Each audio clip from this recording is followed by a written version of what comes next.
Welcome to the studio, and in this lesson I'm going to be looking at my essential brush kit for watercolours. So there's 4 brushes that I think you can't really do without in terms of watercolour.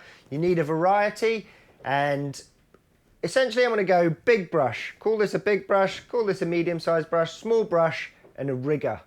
And those will provide you with a broad enough selection of marks to be able to cope with pretty much anything, I think.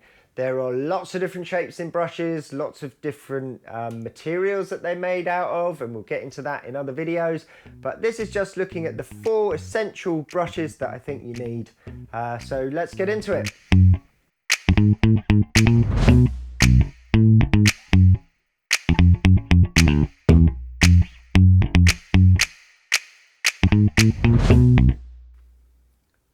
The first brush I'm going to look at is my big brush. And this is a size 20.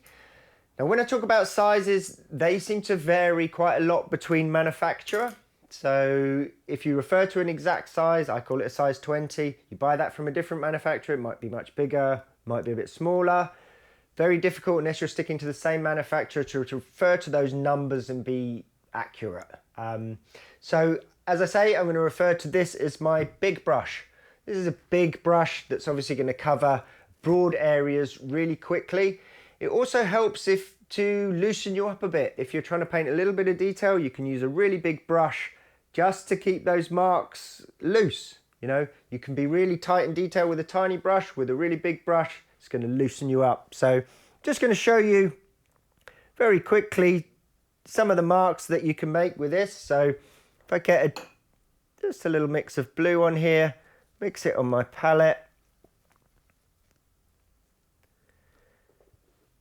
And the lovely thing about these brushes, I suppose, is that I can use, if I haven't got too much water on there, I can use it on a really fine point.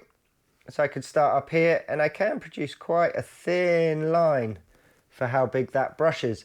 And you can shape that into an even kind of thinner point. You might be able to get it even thinner than that. And I'm holding it. Quite often I hold it up at the end just to loosen up those strokes. So you can go from these really light, thin lines, a little bit more pressure. You obviously get a thicker line. There's a little bit of dry brushing there. So my brush was a little bit dry and it's left those white highlights on there. That's another lovely technique that I like to use. Dry brushing. So you can cover big areas with this brush. If I put more water, a bit more pigment, make sure I've got plenty of water, plenty of pigment, and then just do another broad stroke across there. So you can see the variety of marks that I can get from this single brush. You know, I've gone from relatively thin, tiny, and if you drag it, even if you lift up at the end, you can probably get these tiny little points as well. So if you did a flick like that, you go into tiny little areas like that. So it's a great general purpose brush, and I'd use this actually more often than you think or I use it more often than you might think I do. And I use it for painting detail quite often. I will use smaller brushes, but it's nice to try and paint detail with a big brush because those marks are going to be looser. So it's going to help to loosen up your paintings by using a big brush. And yeah, you can't achieve that level of detail that you can with a tiny brush. So big brush. If I was going to get rid of all of my brushes and just have one brush to paint with, it would have to be a big brush. Otherwise, you're just stuck with a little tiny brush. You're always going to be doing little details or something like that. So I would use this. It provides the broadest kind of mark making potential, I think. So that's my size 20. Call it my big brush. And we'll move on now to the next one. So that's my big brush. It's my go-to brush. It's the one that I couldn't do without. So that's the brush that I would buy if I was only going to buy one brush. The next one would be a slightly smaller version. So I think this is a number 6. Again, it varies from manufacturer to manufacturer. So I call this my medium-sized brush. And again, I suppose the reason I like this, it's going to allow you to make a fairly broad spectrum of marks, good variety of marks. What you'll be able to do is go a little bit thinner than these lines. So if it's still got a nice point on it, we can go nice and probably thinner than those lines. You know, you can just hit and miss, get those lovely sweeping kind of smaller lines. And again, you know, applying more pressure, you get that slightly wider effect with the dry brushing. I could use it on its side if I had lots of water on there. I'm not after a dry brushing technique, so I've got lots of water here. Use it on its side, and you can actually see I can produce a really wide coverage. And this combined with my big brush, I think, could more or less provide all of the kind of marks that you would need. You could get by with these two brushes. The other thing that I use this size brush for most often is splashing. The big brush has a bit too much water on there. The bristles are much longer, so they don't flick as well. You know, they kind of hold their shape a bit better. You see that doesn't have quite the same flicking motion as this. So I'm going to show you, I'd use this for flicking. This is the kind of brush that, you know, just gives you great marks. You can load it right up. You can put big splashes down. You can do tiny little splashes, quite detailed. You know, and again, it's making little marks. You can make tiny little marks and these much bigger, broader marks, dry brushing. And as I say, splashing, I think, is one of the primary reasons for using this.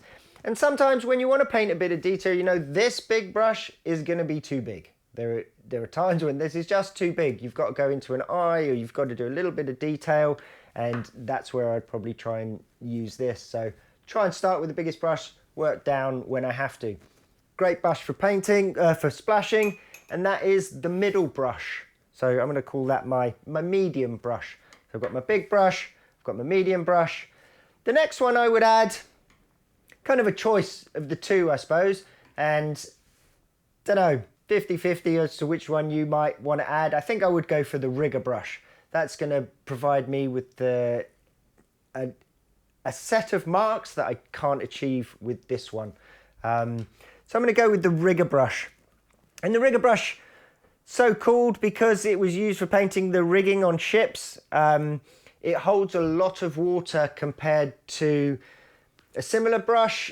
So just to show you a difference there, you know, these will probably produce the same thickness of line, but one, because of the flex in a rigger brush, much longer brush, you can get it much smoother. You can get much smoother curves, and also it holds much more paint, so you can get a much longer mark. And I will show you those comparisons kind of side by side. So with a rigger brush, you can load it right up with water. You want to make sure, because it does hold so much water, if you hold it like that, you'll see that it's about to drip.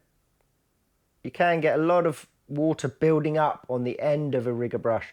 So perhaps before you go onto your paper with a rigger brush, you could always just make sure you haven't got a big puddle of water on the end. Plenty of pigment. And then we're going to go, the thing with this is sweeping, long sweeping motions. So if I was to draw this line, so you saw how I kind of got it smooth with the big brush, maybe a little bit smoother with the big brush. With the medium brush, this is just going to, you know, I can draw these long sweeping thin lines. You see, I did exactly what I warned you to look out for last time. Dipped it in a load of water, dragged it on, didn't dab the end, and it dripped onto my painting. I like a lot of dripping in my painting, so I'm not that fussed about it, but look out for it. So you can see as it is starting to pool up, and what you could do is tip it up just to put that, and you can see how long that line will go. And look, without dipping my paint in, without dipping my brush in again, you know, I've drawn, pretty much starting to run out a bit now. But combined together, that's probably a metre long line. And just while I'm using this rigger brush, I just want to show you the comparison with this very small detail brush. So this will do the same kind of line, but I'm going to run out of paint way sooner. So I'm going to put my line down, and there I'm already running out of paint. So I don't even get halfway across the page and that has run out of paint. So you're not going to get those long lines with a small detail brush. So this rigger brush is great. It's also great. I mean, I'm not sure what this technique is called. I'm going to call it riggering because I can't think of anything else. But I will use a rigger brush very often, holding it at the end, and that's going to loosen up my strokes just to add texture or fur. So if I'm painting an animal, you know, I might just do this. I'm just looking to add some texture coming out of the top of a head, or, you know, for whiskers. So really good brush for drawing whiskers. Start at one point and just drag it out. Start at one point and drag it out. Start at one point, drag it out. You know, you can draw whiskers. They always start with kind of a little dark point where they come out of an animal's face. So you can just put a little drop and just drag them out. And you get this perfect kind of whisker effect where it goes from thicker to thin. Always starting at the base of the whisker and dragging it out. So they can be used for these very precise, I suppose, curves. You know, very even, beautiful curves. And also for this much more random kind of hair. You know, if this is the top of a monkey or something, I don't know, with a scraggly hair, or an orangutan or something like that, I can just create these lovely little marks. Very loose, very long, you know, lovely sketching.